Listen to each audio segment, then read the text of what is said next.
Hello, my name is Ruben Baler. I'm a health scientist here at the National Institute on Drug Abuse. Well, at NIDA, I'm in charge of translating hardcore science, difficult concepts for the consumption of lay audiences. The adolescent brain is such a vulnerable organ because it's actively being programmed, and things that interfere with that programming can have a long-lasting consequence. That's why it's so different using a drug when you are a teenager than using a drug when you are 25, 28, or 30 years of age.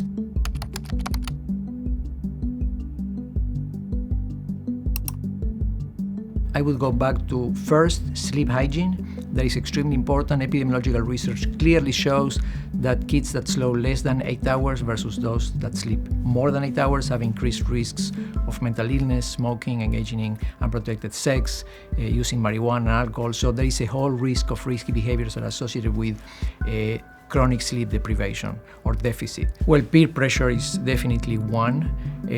Some of the factors are just age. We know that one of the biggest factors for engaging in risky behaviors is being an adolescent. This is how their brains are built. They're built for seeking novelty, for taking risks, and it's not their fault. That's why I say that it's our responsibility to create the proper channels so they can channel those tendencies in a safe way.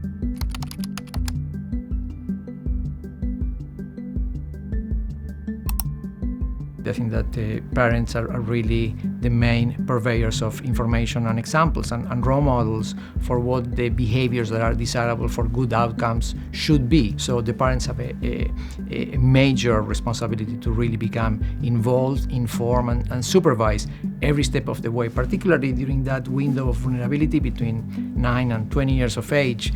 Really, you have to stay on top of everything that happens in the life of these kids because there are increasing number of toxic influences that can really derail that trajectory in brain development.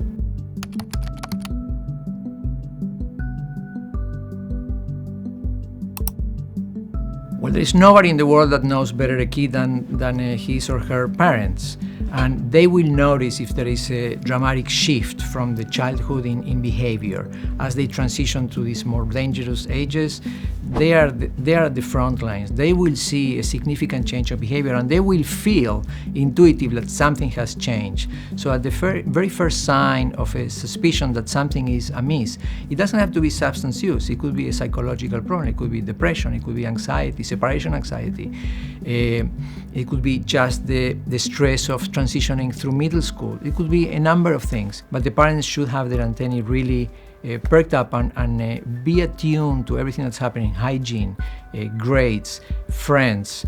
It's really the parents' responsibility, and I realize that it's not convenient, that it takes a lot of energy, a lot of time, a lot of effort to be on top of these things, and increasingly that becomes more and more difficult. Many parents have to take 2 jobs and they're just not there.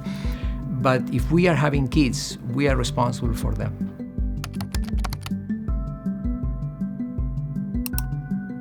I've been working on the idea that allowing the kids to know more about their brains, about how they develop, how similar is the process of brain development to the process of programming your own computer. I think that that's empowering, and getting to know your brain better and more and deeper. I think it's a quite positive avenue for rendering those kids more resilient and protect them. There is no too early to start. The same way that I don't think about prevention as just substance abuse prevention, I think that this is a process that really begins at birth with example, with nurturing a brain that develops through a resilient pathway. You need to lead that brain through a healthy lifestyle, but it's more respect for the developing brain that we need to really promote in our society.